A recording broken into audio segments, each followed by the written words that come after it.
بسم اللہ الرحمن الرحیم نحمدہ ونصلی ونسلم علی رسولہ الکریم اما بعد۔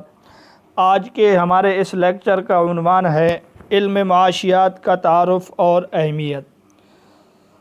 ہمارے نصاب میں علم معاشیات جو شامل ہے یا معاشی تحریکات جو شامل ہیں، یہ بہت اہم ٹاپک اور اہم مضمون ہے۔ اس میں دو قسم کی چیزیں ہیں، ایک وہ جن کو سمجھنا بھی ضروری ہے، یاد رکھنا بھی ضروری ہے، اور کچھ چیزیں ایسی بالکل واضح ہیں جو سمجھنے میں تو آسان ہیں لیکن انہیں یاد رکھنا ضروری ہے۔ تو آج ہم اپنے لیکچر کا آغاز سب سے پہلے علم معاشیات کے تعارف سے کریں گے۔ تو یاد رکھیں، تخلیق انسان کے بعد جب حضرت آدم علیہ السلام اس دنیا میں تشریف لائے تو یہاں آدم علیہ السلام کو مختلف چیزوں کا سامنا کرنا پڑا۔ تو اس لحاظ سے علم معاشیات کا تعلق انسان اول کے ساتھ ہے، اور یہی وجہ ہے کہ مناظر احسن گیلانی لکھتے ہیں کہ علم معاشیات اس قدر قدیم ہے جس قدر تاریخ انسانی۔ بہرحال معاشیات میں لفظ معاش عربی زبان کا لفظ ہے۔ اس کا جو لغوی معنی ہے معاشیات میں معاش کا، اس کا معنی ہے رزق، گزران، خوراک وغیرہ۔ تو یہ معاشیات کے لغوی معنی ہیں، یعنی زندگی گزارنے کا سامان، کھانے پینے کی وہ تمام چیزیں جن پر انسانی زندگی بسر کی جاتی ہے، ان کو معاشیات کہتے ہیں۔ معاشیات کا ہم معنی لفظ اقتصادیات، اس پیپر میں اقتصادیات کا لفظ بھی استعمال ہوتا ہے۔ اقتصادیات کے جو لغوی معنی ہیں وہ ہیں کسی معاملے میں اعتدال اور میانہ روی اختیار کرنا۔ خود حدیث پاک میں بھی آیا ہے کہ جس بندے نے میانہ روی اختیار کی وہ کبھی تنگ دست نہیں ہوا۔ تو وہاں بھی اقتصادیات کا ہم معنی لفظ من اقتصد کا لفظ استعمال ہوا ہے، اور اس کو انگلش میں اکنامکس کہتے ہیں۔ اکنامکس کا لفظ ایک لاطینی لفظ ہے اوئیکونوموس، اس سے نکلا ہے۔ اوئیکونوموس ایک لاطینی زبان کا لفظ ہے، وہاں سے اکنامکس کا لفظ نکلا ہے، اور اس کے لغوی معنی ہیں گھریلو ضابطے، یعنی ایک گھر میں رہنے والے افراد کیسے روزی کماتے اور زندگی گزارتے ہیں، اس کو اکنامکس کہا جاتا ہے۔ بہرحال آپ تین چیزیں یاد رکھیں، معاشیات، اقتصادیات، اکنامکس، اور اکنامکس کے بارے میں آپ سے پوچھا جائے کہ یہ کہاں سے نکلا ہے تو آپ نے کہنا ہے کہ لاطینی زبان کے لفظ ہے جس کا معنی ہے گھریلو ضابطے۔ معاشیات کا لفظ قرآن و حدیث میں متعدد جگہ پر استعمال ہوا۔ ایک جگہ پہ وَلَقَدْ مَكَّنَّاكُمْ فِي الْأَرْضِ وَجَعَلْنَا لَكُمْ فِيهَا مَعَائِشَ، کہ ہم نے تمہارے لیے سامان زندگی پیدا کیا۔ اسی طرح نحن قسمنا بینہم معیشتہم فی الحیات الدنیا، کہ ہم نے ان میں ان کی معیشت کو دنیا کی زندگی میں تقسیم کر دیا، یعنی سامان زندگی کو تقسیم کر دیا۔ وَرَفَعْنَا بَعْضَهُمْ فَوْقَ بَعْضٍ، اور بعض کے درجے بعض سے بلند کر دیے، یعنی کوئی امیر، کوئی غریب، کوئی خادم، کوئی مخدوم۔ اسی طرح سورۃ طٰہٰ میں فرمایا وَمَنْ أَعْرَضَ عَنْ ذِكْرِي فَإِنَّ لَهُ مَعِيشَةً ضَنْكًا، اور جو کوئی میری نصیحت سے منہ پھیرے گا تو بے شک اس کی معیشت، اس کی گزران کو ہم تنگ کر دیں گے، اور ہم اسے قیامت کے دن اندھا کر کے اٹھائیں گے۔ معیشتاً ضنکا کی مختلف شکلیں ہو سکتی ہیں، یعنی یا تو بندہ ذکر الہی سے منہ موڑے تو اللہ رب العزت اس کو غربت و افلاس میں مبتلا کر دیتے ہیں۔ دوسری صورت یہ ہے کہ دولت مند ہونے کے باوجود ذہنی سکون سے محروم کر دیتے ہیں۔ تیسری صورت یہ ہے کہ دولت مند ہونے کے باوجود یوں بخیل بنا دیتے ہیں کہ وہ اپنے اوپر ہی خرچ نہیں کرتا۔ چوتھی صورت یہ ہے کہ دولت مند ہونے کے باوجود اللہ رب العزت اس کو جسمانی بیماریوں میں مبتلا کر دیتے ہیں۔ پانچویں شکل یہ ہے کہ وہ حرام ذرائع اختیار کر لیتا ہے، جس کی وجہ سے ہمہ وقت ضمیر اس کو ملامت کرتا رہتا ہے۔ بہرحال یہ معیشتاً ضنکا۔ اسی طرح سورۃ النبأ جو آخری پارے کی پہلی سورت ہے، اس میں فرمایا وَجَعَلْنَا النَّهَارَ مَعَاشًا، کہ ہم نے رات کو پردے کی چیز بنایا اور نیند کو راحت کا ذریعہ بنایا۔ اسی طرح ہم نے دن کو معاش بنا دیا، یعنی معاش روزی کمانے کا وقت بنا دیا۔ اسی طرح حدیث پاک میں بھی ہے الاقتصاد فی النفقہ نصف المعیشہ، یعنی خرچ میں میانہ روی آدھی معیشت ہے۔ اور اسی طرح حدیث ہے ما عال من اقتصدا، جس نے میانہ روی اختیار کی وہ محتاج نہیں ہوا۔ تو یہ معاشیات کے متعلق جو ہیں آیات جو قرآن اور احادیث میں جو احادیث وارد ہیں۔ علم معاشیات کے آغاز اور ارتقاء کے متعلق گفتگو کرتے ہوئے سب سے پہلی بات آپ یہ یاد رکھیں، مشترکہ ملکیت کا سب سے پہلے جس نے نظریہ پیش کیا وہ افلاطون ہے۔ عام طور پہ اشتراکیت کا بانی کارل مارکس کو کہا جاتا ہے، یہ بات بھی کچھ حد تک درست ہے، لیکن اگر سوال یوں ہو کہ سب سے پہلے قدیم زمانہ میں اس کا تصور کس نے پیش کیا، تو سب سے پہلے اس کا تصور پیش کرنے والا افلاطون ہے، اور افلاطون کی کتاب ہے جس کا نام ہے جمہوریت، اور مثالی ریاست کا تصور بھی افلاطون نے پیش کیا تھا۔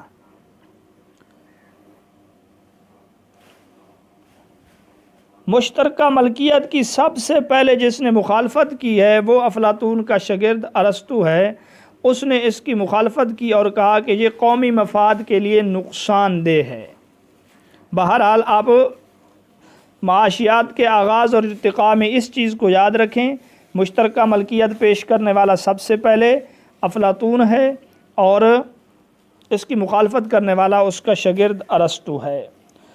اگلا ہمارا سوال یہ ہے، قرآن مجید میں دولت کو کس لفظ سے تعبیر کیا گیا؟ قرآن مجید میں دولت کے لفظ کو اللہ کے فضل اور خیر سے تعبیر کیا گیا۔ چنانچہ سورۃ العادیات میں وَإِنَّهُ لِحُبِّ الْخَيْرِ لَشَدِيدٌ، کہ انسان خیر کی محبت میں سخت ہے، شدید ہے۔ علماء فرماتے ہیں یہاں لِحُبِّ الْخَيْرِ سے مراد مال ہے، یعنی مال کی محبت میں انسان شدید ہے۔ اور سورۃ الجمعہ کے اندر فرمایا کہ فَإِذَا قُضِيَتِ الصَّلَاةُ فَانتَشِرُوا فِي الْأَرْضِ وَابْتَغُوا مِنْ فَضْلِ اللَّهِ، کہ جب جمعہ کی نماز پڑھ لو تو زمین میں پھیل جاؤ، اللہ کے فضل کو تلاش کرو۔ وَابْتَغُوا مِنْ فَضْلِ اللَّهِ سے یہاں پہ علماء فرماتے ہیں روزی رزق اور یہ معاشیات وغیرہ کاروبار اور مال و دولت مراد ہے۔ معاشیات میں حضرت عمر رضی اللہ تعالی عنہ کے کارنامے بھی کسی سے مخفی نہیں ہیں۔ علامہ مقریزی رحمۃ اللہ علیہ فرماتے ہیں کہ اسلامی سکوں کی ابتدا سب سے پہلے حضرت عمر رضی اللہ تعالی عنہ کے زمانے میں ہوئی، اور آپ نے سب سے پہلے سکے بنائے۔ بعض سکوں پر الحمدللہ، بعض پر محمد الرسول اللہ اور کچھ پر لا الہ الا اللہ کے الفاظ کنندہ تھے۔ ویسے عام طور پہ مشہور یہ ہے کہ سب سے پہلے اسلامی سکے جو بنائے گئے عبد الملک بن مروان کے دور میں بنائے گئے۔ یوں سمجھیے کہ اس کے بعد یہ سکے بس رائج ہی رہے آج تک، ورنہ علامہ مقریزی رحمۃ اللہ علیہ فرماتے ہیں سب سے پہلے سکے حضرت عمر رضی اللہ تعالیٰ عنہ کے زمانے میں بنائے گئے۔ اسی طرح عشور کی ابتدا جو ایک قسم کا تجارتی ٹیکس تھا، اس کی ابتدا بھی حضرت عمر رضی اللہ تعالیٰ عنہ کے زمانے میں ہوئی۔ اسی طرح زمینوں کو سرکاری ملکیت قرار دینے کا مشورہ بھی حضرت عمر رضی اللہ تعالیٰ عنہ نے دیا، کیونکہ حضرت عمر رضی اللہ تعالیٰ عنہ نے فرمایا کہ اگر زمینیں فاتحین کو، یعنی جو علاقہ فتح کرنے والے ہیں، اگر وہ زمینیں ساری ان کو دیتے جائیں یہ تو پھر ان کی ذاتی جگیر اور ذاتی ملکیت بن جائیں گی، تو بعد والے لوگ کدھر جائیں گے؟ اس وجہ سے حضرت عمر رضی اللہ تعالیٰ عنہ نے زمینوں کو سرکاری ملکیت قرار دیا جائے، اس چیز کا مشورہ دیا۔ مسلم مفکرین کی اگر بات کریں، مسلم مفکرین نے اپنی کتابوں میں علم معاشیات کو 3 نام دیے ہیں۔ وہ کہتے ہیں یہ تدبیر منزل بھی ہے، سیاست مدن بھی ہے، معاش بھی ہے۔ تدبیر منزل سے مراد تو امور خانہ داری ہے، اور سیاست مدن میں 2 لفظ ہیں، سیاست اور مدن، اس سے مراد ہے یعنی پولیٹیکل اکانومی، اور اسی طرح معاش کا نام بھی دیتے ہیں۔ علامہ ابن خلدون رحمۃ اللہ علیہ فرماتے ہیں کہ معاش رزق تلاش کرنے اور اسے حاصل کرنے کے لیے کی جانے والی جد و جہد کا نام ہے۔ یوں بھی سوال پوچھا جا سکتا ہے کہ یہ معاش کی تعریف کس نے کی ہے، کہ ہوا عبارۃ عن ابتغاء الرزق والسعی فی تحصیلہ، اور یہ تعریف جو انہوں نے کی ہے اپنی کتاب مقدمہ ابن خلدون کے اندر معاش رزق تلاش کرنے اور اسے حاصل کرنے کے لیے کی جانے والی جد و جہد کا نام ہے۔ اسی طرح احکام السلطانیہ کے مصنف ہیں ابو الحسن الماوردی، وہ فرماتے ہیں کہ مال کی دو قسمیں ہیں، اموال ظاہرہ، اموال باطنہ، اور وہ فرماتے ہیں ان تمام اموال کے احکام جاننے کا نام علم معاشیات ہے۔ احکام السلطانیہ کے مصنف ابو الحسن الماوردی ہیں، وہ فرماتے ہیں مال کی دو قسمیں ہیں۔ امام غزالی رحمۃ اللہ علیہ فرماتے ہیں دنیا میں بغیر کھائے پیے رہنا ناممکن ہے۔ بالکل واضح بات ہے، یہاں رہ کر مال کمانا ضروری ہے۔ فرماتے ہیں معاشیات کا علم یہ بتاتا ہے کہ مال کمانے کے صحیح طریقے کون ہیں۔ اور شاہ ولی اللہ رحمۃ اللہ علیہ نے تو اپنی کتاب حجت اللہ البالغہ میں اپنے معاشی نظریات کا اظہار کیا ہے۔ اور یوں بھی سوال میں پوچھا جا سکتا ہے کہ بر صغیر کے وہ عالم جو ماہر معاشیات بھی تھے وہ کون تھے؟ تو بر صغیر کے ماہر معاشیات عالم دین جو تھے وہ حضرت شاہ ولی اللہ محدث دہلوی رحمۃ اللہ علیہ تھے۔ معاشیات کے آغاز و ارتقاء میں ایک اہم نام امام ابو یوسف رحمۃ اللہ علیہ کا بھی ہے۔ امام ابو یوسف رحمۃ اللہ علیہ 113 ہجری میں پیدا ہوئے۔ آپ کا نام یعقوب تھا، آپ کے والد کا نام ابراہیم تھا۔ چونکہ آپ کے والد کی معاشی زندگی حالت کچھ بہتر نہیں تھی، اس وجہ سے آپ کو کم عمری میں کسب معاش کے لیے ملازمت کرنا پڑی۔ امام ابو یوسف رحمۃ اللہ علیہ امام ابو حنیفہ رحمۃ اللہ علیہ کے مشہور شاگردوں میں سے ہیں، اور ان کی کتاب الخراج ہے جو علم معاشیات کے موضوع پر ہے۔ امام ابو یوسف رحمۃ اللہ علیہ تاریخ اسلام کے پہلے قاضی القضاء ہیں، کیونکہ قاضی القضاء کا عہدہ ہارون الرشید نے قائم کیا، اور سب سے پہلے جو قاضی القضاء یا چیف جسٹس بنائے گئے وہ امام ابو یوسف رحمۃ اللہ علیہ تھے۔ امام ابو یوسف رحمۃ اللہ علیہ کے معاشی افکار میں امام یوسف رحمۃ اللہ علیہ فرماتے ہیں ایماندار محصل یعنی مال وصول کرنے والا اور عملہ جو ہے ایماندار ہو۔ اسی طرح سرکاری غلہ کے متعلق آپ لکھتے ہیں کہ غلہ کی صفائی وغیرہ اور غلہ کی حفاظت میں تاخیر نہیں ہونی چاہیے، اور قیمتوں کے متعلق جو سب سے اہم سوال ہے کہ امام ابو یوسف رحمۃ اللہ علیہ قیمتوں کے متعلق کیا کہتے ہیں، یا نرخوں کے متعلق، یا مہنگائی اور اس کے متعلق کیا کہتے ہیں، تو امام ابو یوسف رحمۃ اللہ علیہ فرماتے ہیں کہ قیمتیں مقرر کرنا یہ خلیفہ یا حکومت کا کام نہیں، کیونکہ یہ آسمان پر طے ہوتی ہے۔ تو ان کا نظریہ قیمتوں کے متعلق یہ ہے کہ کسی چیز کی قیمت خلیفہ یا وقت یا گورنر وغیرہ مقرر نہ کرے، بلکہ یہ چیزیں آسمان پر طے ہوتی ہیں کہ کب مہنگائی ہوگی، کب مہنگائی نہیں ہوگی، کس چیز کی قیمت کتنی ہے، کس چیز کی قیمت کتنی نہیں ہے۔ اسی طرح ایک اور امام ہے امام ابو عبید قاسم بن سلام، یہ بڑے فقیہ اور عالم قرآن گزرے ہیں 154 ہجری میں ایک قول کے مطابق، اور دوسرا قول یہ ہے کہ 150 ہجری میں یہ پیدا ہوئے اور 224 ہجری میں یہ فوت ہوئے ہیں، اور ابن جریر طبری رحمۃ اللہ علیہ 224 ہجری میں پیدا ہوا، یہ 224 ہجری میں مکہ معظمہ میں فوت ہوئے۔ اور کتاب الاموال ان کی مشہور کتاب ہے اس موضوع پر۔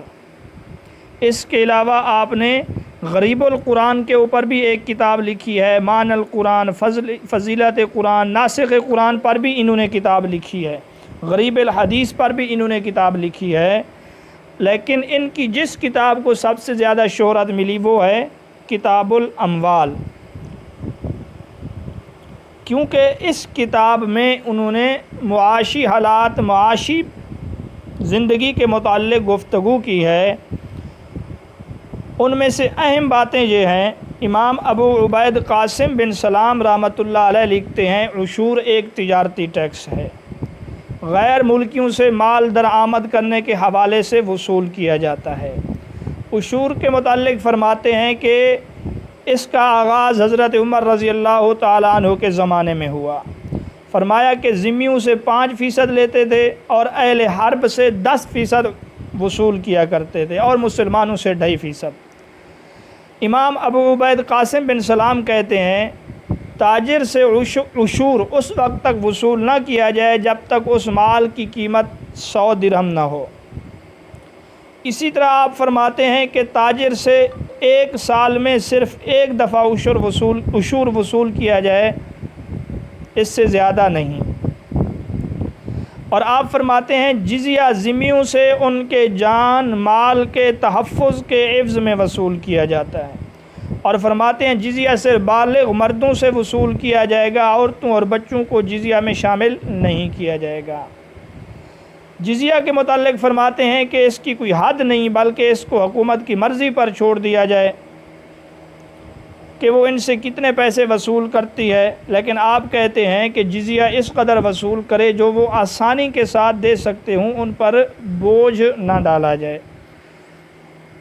خراج سے مراد یہ فرماتے ہیں زمین کا کرایہ بھی خراج میں شامل ہے، زمین کی اجرت بھی خراج میں شامل ہے، اور زمین کی پیداوار بھی خراج میں شامل ہے۔ یوں سمجھیں کہ خراج کو امام ابو عبید قاسم بن سلام زمین کا کرایہ کہتے ہیں۔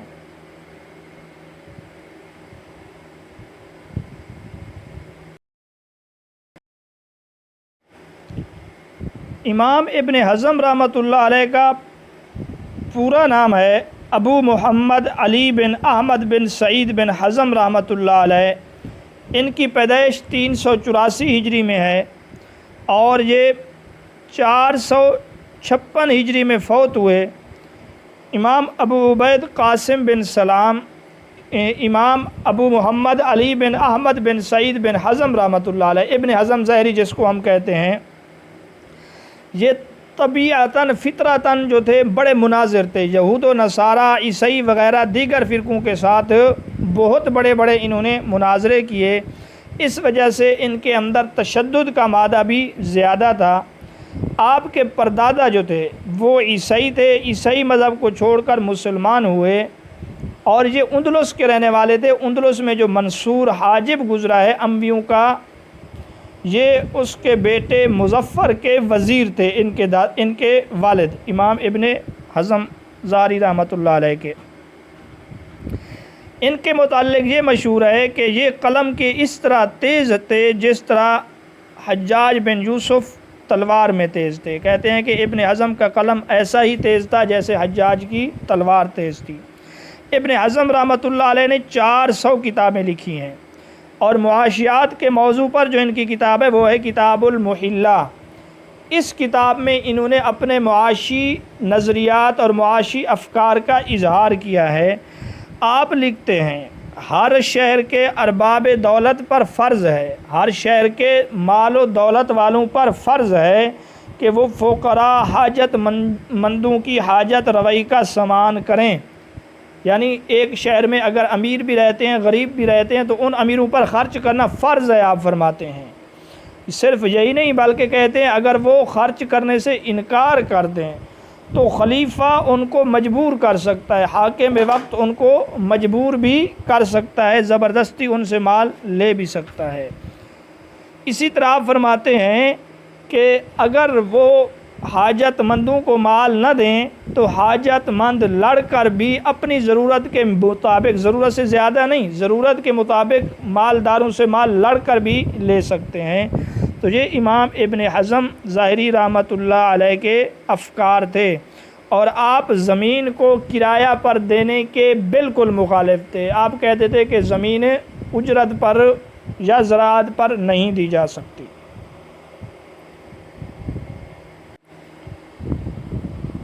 امام ابن خلدون رحمۃ اللہ علیہ کے نام سے کون واقف نہیں؟ معاشیات میں ان کی جو خدمات ہیں غیر مسلم بھی ان کے معترف ہیں۔ امام ابن خلدون رحمۃ اللہ علیہ کا نام تھا ابو زید عبد الرحمن بن محمد بن خلدون۔ آپ کی پیدائش 732 ہجری میں ہے، جبکہ وفات آپ کی 808 ہجری میں ہے، اور آپ نے معاشیات کے موضوع پہ جو کتاب لکھی ہے اس کتاب کا نام ہے مقدمہ ابن خلدون، جس کو مقدمہ بھی کہتے ہیں، مقدمہ ابن خلدون میں معاشیات کے اوپر آپ نے مکمل بحث کی ہے۔ آپ کو فلسفہ تاریخ کا بانی بھی کہا جاتا ہے، فلسفہ تاریخ کا بانی بھی ان کو کہا جاتا ہے۔ اسی طرح عمرانیات کے امام بھی آپ کو کہا جاتا ہے۔ ابن خلدون کے نزدیک کسب معاش کا سب سے اہم ذریعہ زراعت ہے۔ یہ پوچھا جا سکتا ہے کہ ابن خلدون کے نزدیک کسب معاش کے جو مختلف ذرائع ہیں ان میں سب سے اہم ذریعہ کون سا ہے؟ تو سب سے اہم ذریعہ وہ کہتے ہیں زراعت ہے، دوسرے نمبر پہ وہ فرماتے ہیں تجارت ہے، اور تیسرے نمبر پہ وہ فرماتے ہیں صنعت اور حرفت ہے۔ بہرحال پہلے نمبر پہ جو کسب معاش کا ذریعہ ہے وہ زراعت ہے ان کے نزدیک۔ ابن خلدون رحمۃ اللہ علیہ نے بے جا ٹیکسوں کی اور بھاری ٹیکسوں کی سخت مخالفت کی ہے۔ آپ فرماتے ہیں ٹیکسوں کی بھرمار معیشت کے لیے زوال کا سبب ہے، جس سے سلطنت کمزور ہو جاتی ہے۔ احتکار کے اوپر بھی آپ نے بحث کی ہے۔ آپ نے فرمایا شریعت نے اسے ناجائز قرار دیا۔ فرمایا خرد نوش کا ذخیرہ کرنے والے تاجر در حقیقت مفت میں عوام کی جیبوں سے مال نکلوانا چاہتے ہیں۔ آپ فرماتے ہیں یہ ایک اخلاقی برائی ہے۔ اور ابن خلدون رحمۃ اللہ علیہ فرماتے ہیں چیزیں دو قسم کی ہیں، چیزیں دو قسم کی ہوتی ہیں، ایک بنیادی اشیاء جن کے بغیر گزارا ممکن نہیں، اور جیسے غلہ ہے، اناج ہے، اور دوسرے نمبر پہ شاندار سواریاں وغیرہ۔ فرمایا شہروں میں بنیادی ضرورت کی چیزیں سستی اور پرتکلف مہنگی ہوتی ہیں۔ تو یہ ابن خلدون رحمۃ اللہ علیہ کے کچھ افکار اور نظریات تھے۔ مسلم ماہرین معاشیات میں شاہ ولی اللہ رحمۃ اللہ علیہ بھی کسی تعارف کے محتاج نہیں ہیں۔ حضرت شاہ ولی اللہ رحمۃ اللہ علیہ کا نام احمد، کنیت ابو الفیاض، اور آپ کا بشارتی نام قطب الدین، تاریخی نام عظیم الدین، آپ کے والد ماجد کا نام عبد الرحیم اور کنیت ابو الفیض، اور والدہ کی طرف سے آپ کا سلسلہ نسب امام موسیٰ کاظم تک، جبکہ والد کی طرف سے آپ کا سلسلہ نسب حضرت عمر رضی اللہ تعالی عنہ پر جا کے ملتا ہے۔ آپ 1703 ہجری میں عیسوی میں پیدا ہوئے، بمطابق 4 شوال 1114 ہجری، 1703 عیسوی 1114 ہجری میں آپ پیدا ہوئے، اور آپ کی معاشیات کے موضوع پہ جو سب سے اہم کتاب ہے وہ ہے حجت اللہ البالغہ۔ بر صغیر کے وہ مشہور عالم ہیں جو ماہر معاشیات بھی تھے۔ اسی طرح ماہرین معاشیات میں علامہ محمد اقبال رحمۃ اللہ علیہ کا نام بھی ہے۔ علامہ اقبال رحمۃ اللہ علیہ نے ایک کتاب لکھی ہے جس کا نام ہے علم الاقتصاد۔ اقبال کے بعد علامہ مودودی رحمۃ اللہ علیہ نے بھی معاشی افکار کا اظہار خیال کیا ہے۔ بہرحال یہ تھا اہم خلاصہ مسلم ماہرین معاشیات کے متعلق۔ انشاءاللہ اگلے لیکچر کے اندر ہم جو غیر مسلم ماہرین ہیں ان کے متعلق پڑھیں گے۔